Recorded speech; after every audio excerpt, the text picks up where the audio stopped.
Bienvenidos a esta parte del curso donde vamos a revisar los conceptos básicos de inteligencia artificial, machine learning y deep learning. La traducción de estos conceptos al español para machine learning es aprendizaje de máquina y para deep learning es aprendizaje profundo. Vamos a revisar esta diapositiva que ya habíamos visto anteriormente únicamente para ubicarnos en dónde está la inteligencia artificial. Y veíamos que son los métodos de los cuales nos asistimos para resolver un problema en específico de la forma más cercana a la que lo haría un ser humano.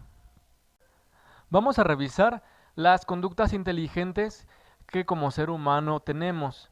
Pues una de ellas, ya la habíamos visto, es la percepción visual y es lo que nos ayuda a nosotros para detectar objetos, para reconocer rostros o para reconocer el contexto de una escena en la que nos encontramos. También tenemos la capacidad de ubicarnos espacialmente. Por ejemplo, cuando recorremos un espacio desconocido, es decir, que lo estamos explorando, ya sea un lugar abierto o un lugar cerrado, tenemos esta habilidad de ubicarnos y hacernos un mapa mental reconstruyendo el lugar que vamos recorriendo. También podemos interpretar la música. Cuando oímos, por ejemplo, una canción, podemos aislar los instrumentos que están en ella y también una tarea que es compleja de automatizar para nuestras computadoras en cuanto a la inteligencia artificial es cuando oímos conversaciones mezcladas, pues tenemos esta habilidad de aislarlas y entender las conversaciones por separado, cuál es el contexto y qué están hablando estas personas. También nos podemos expresar a través de palabras que forman oraciones y dependiendo de la entonación que le demos a lo que estamos diciendo, podemos cambiar por completo incluso el significado de una palabra. Y también podemos interpretar los sentimientos de una persona a partir pues, de sus gestos o de los movimientos de su cuerpo. Y muchas de estas inteligencias que nos permiten interactuar en el mundo, pues las podemos traducir incluso en movimientos corporales. Entonces, ¿qué es la inteligencia artificial? Bueno, se define como una subárea de las ciencias computacionales enfocada en imitar una de las inteligencias del ser humano, las cuales ya definimos algunas en la diapositiva pasada. Y este término fue acuñado pues ya hace muchos años, en el año de 1956, por el científico de origen estadounidense John McCarthy. Veamos ahora algunos datos importantes de la inteligencia artificial. El primero de ellos es que no es nueva. Ya se habían resuelto problemas muy sencillos en el pasado, pero la diferencia principal era que los programas de antes contenían muchísimas líneas de código, contenían muchísimos if, muchísimos else, y toda la información se cargaba en los programas. Ahora la diferencia es que toda esta información se usa para entrenar al programa. También antes ya se habían usado muchos modelos matemáticos y estadísticos y esto a su vez dio paso a que se resuelvan problemas desde enfoques distintos y también a que los problemas que se resuelven sean más complejos.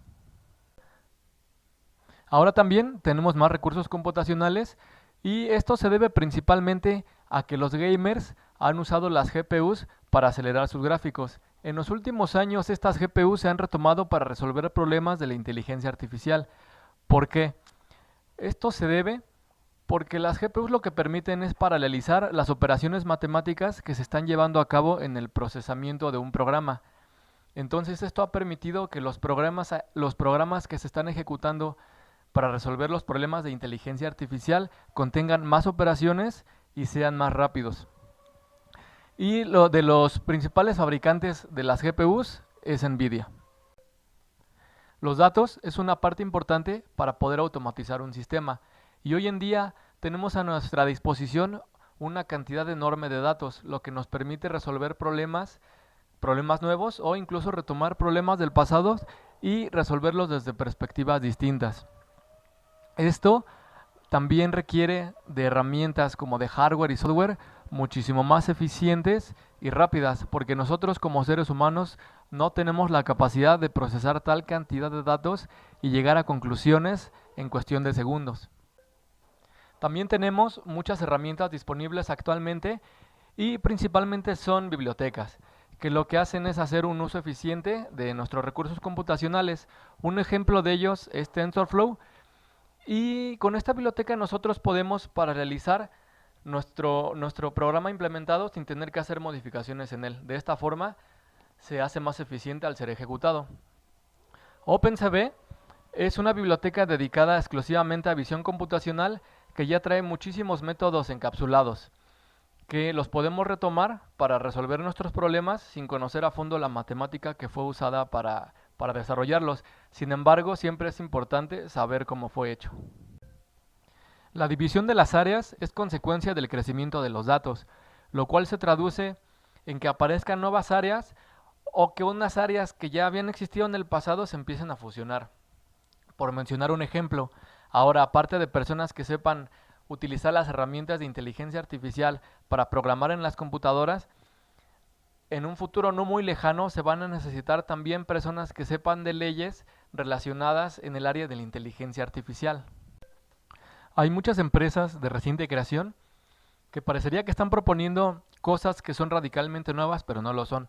Y pasa esto porque ahora son conscientes de que existen las herramientas tanto de hardware como de software para poder hacer uso de esta gran cantidad de datos para llegar a conclusiones y tomar decisiones y poder llevar la automatización de un proceso a otro nivel. No hay sector empresarial que no se pueda haber beneficiado de la inteligencia artificial y esta es la razón por la que siguen surgiendo estas empresas. Veamos que existen distintas formas de lograr inteligencia artificial. Pues la inteligencia artificial es cualquier técnica que permite a una computadora imitar la inteligencia del ser humano.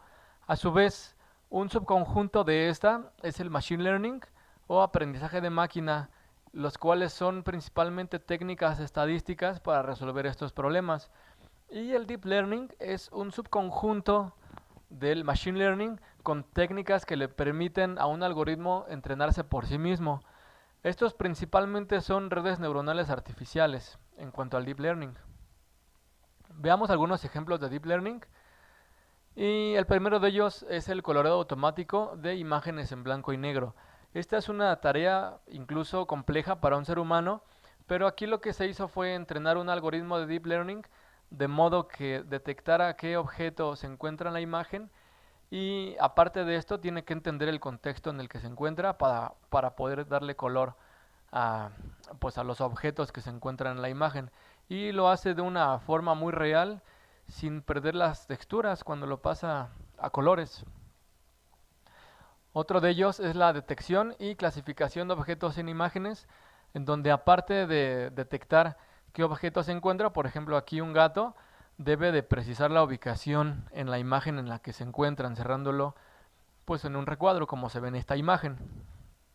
La detección y reconocimiento facial es un problema muy complejo que requiere ser dividido en subtareas. Y actualmente lo usamos de forma muy sencilla en nuestros smartphones o incluso pues en la página de Facebook. Veamos ahora algunas de las aplicaciones de Deep Learning y Machine Learning en drones y vehículos autónomos. En cuanto a vehículos autónomos, tenemos que las aplicaciones principalmente se centran en la detección de peatones, de vehículos, en la detección de líneas de carril y señales de tránsito. Estas principalmente tratan de prevenir al conductor cuando va a colisionar, ya sea con una persona o con un objeto que se encuentra en su camino, así como avisarle cuando, por ejemplo, ha excedido el límite de velocidad. Estas aplicaciones en los drones principalmente tienen el objetivo de que anden de forma autónoma por las calles o que hagan de forma también autónoma, por ejemplo, la inspección, en este caso, de una tarea que es riesgosa para los seres humanos, la cual es el inspeccionar una de las turbinas de los generadores eólicos. Empresas como Amazon actualmente ya hacen entregas de paquetería en drones y son teleoperadas. ¿Qué significa esto? Que están siendo operadas a distancia por una persona, pero eventualmente van a ir subiendo su nivel de autonomía de forma que los drones tengan que decidir de forma autónoma si van a colisionar con algunos objetos que se encuentren en su camino y traten de evitarlos, como por ejemplo pueden ser los cables de energía eléctrica.